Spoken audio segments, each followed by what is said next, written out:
Bu kişi kim ve ne yapıyor diye düşünüyor olabilirsiniz. Hemen söyleyelim. Hindistan Başbakanı Narendra Modi bir yoga seansını YouTube üzerinden canlı yayınlıyor.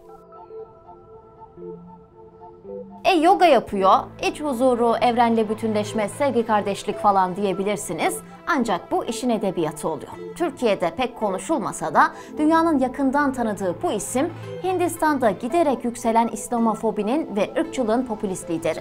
Profilde bu hafta Narendra Modi'nin kim olduğunu anlatacağız.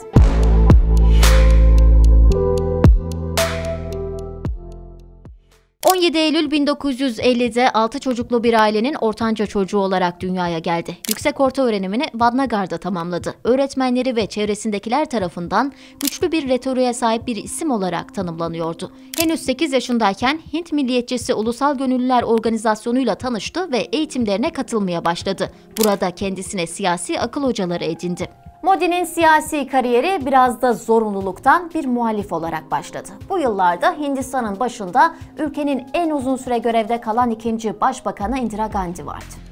Haziran 1975'te Başbakan Indira Gandhi, Hindistan'da 1977'ye kadar süren olağanüstü hal ilan etti. Bu süreç içinde kendisine muhalif tüm siyasi oluşumlara karşı bir baskı süreci başlattı ve pek çok muhalif siyasetçiyi hapse attı. Aynı süreçte Ulusal Gönüllüler Organizasyonu da yasaklı gruplar listesine alındı. Bu süreçte organizasyonun Gujarat Komitesi'nde önemli mevkide bulunan Modi, yer altına inmek zorunda kaldı ve hapse gönderilmemek için sık sık kılık değiştirerek seyahat etmeye başladı. 1978'e gelindiğinde Ulusal Gönüllüler Organizasyonu'nda bölge organizatörü oldu. 1985'e gelince de Ulusal Gönüllüler Organizasyonu tarafından BJP kısa ismiyle bilinen Hindistan Halk Partisi'ne atandı.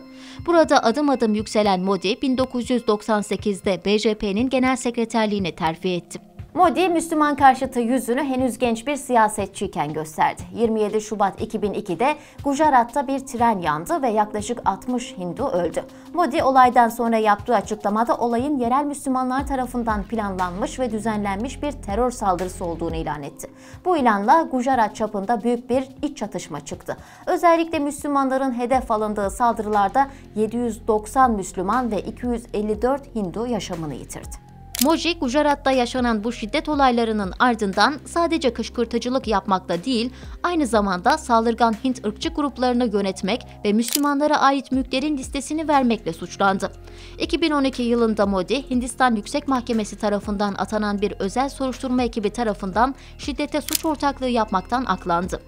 Ekip, eyalet hükümetinin ayaklanmaları önlemek için yeterli çabayı göstermediği yönündeki iddiaları da reddetti. Temmuz 2013'te özel soruşturma ekibinin delilleri bastırdığı iddialar ortaya atıldı ancak bir Hindistan mahkemesi Modi'nin kovuşturulmasını isteyen dilekçeyi reddetti. Nisan 2014'te Yüksek Mahkeme, Modi'yi aklayan özel soruşturma ekibinin davadaki soruşturmalarından duyduğu memnuniyeti dile getirdi ve tüm itirazları reddetti. Bir ay sonra yani Mayıs 2014'te ise Modi, Hindistan'ın yeni başbakanı oldu.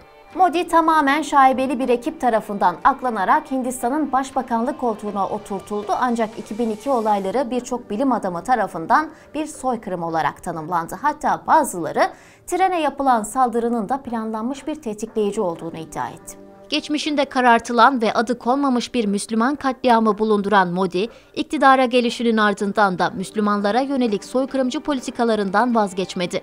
Bu amaç doğrultusunda öncelikli hedefler Müslümanların yaşadığı bölgeler oldu. Ağustos 2019'da Keşmir'in statüsünü ilgilendiren anayasanın 370. maddesini değiştirdi ve Keşmir'in özelliğini elinden aldı. Bu olayı takiben yeni vatandaşlık yasası denen ve ülke demografisini kökten değiştirmeyi planlayan bir yasayı yürürlüğe soktu. Pakistan, Afganistan ve Bangladeş gibi ülkelerde inancından dolayı zulme uğrayan Hindu, Hristiyan, Sih, Jainis, Zerduş ve Budistlere Hindistan vatandaşlığını vaat etti. Ancak Müslümanları kapsam dışı bıraktı. Böylece ailelerinin nesiller boyunca Hindistan'da yaşadığına dair kanıt üretemeyen Müslümanların hapis veya sınır dışı edilmesi daha kolay hale geldi. Bu atmosferden güç alan ırkçı yapılar ülkede Müslümanlara karşı nefret söylemlerini ve şiddet olaylarını artırdı. Bununla birlikte başlatılan ulusal vatandaşlık kaydı uygulamasıyla çoğunluğu Müslüman milyonlarca kişi vatandaşlıktan çıkarılma tehdidiyle karşı karşıya kaldı.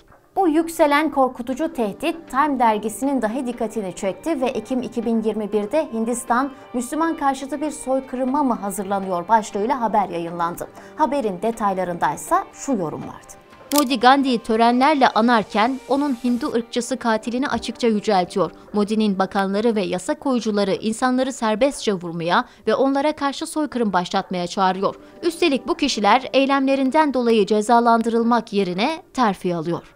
Hindistan Başbakanı'nın adı Müslüman soykırımıyla anılan Myanmar lideri Aung San Suu Kyi'yi tam da sert eleştirilerin estiği bir dönemde ziyaret etmiş olması da Müslüman karşıtlığı ortak noktasının bir yansıması olduğunu gösteriyor.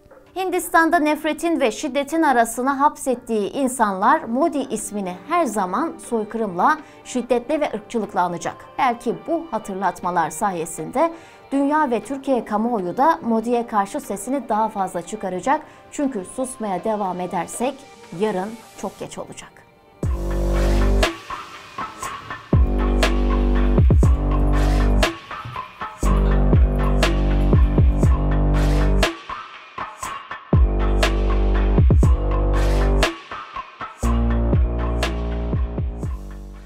Yoga yapıyor, iç huzuru, evrenle bütünleşme, sevgi, kardeşlik falan diyebilirsiniz.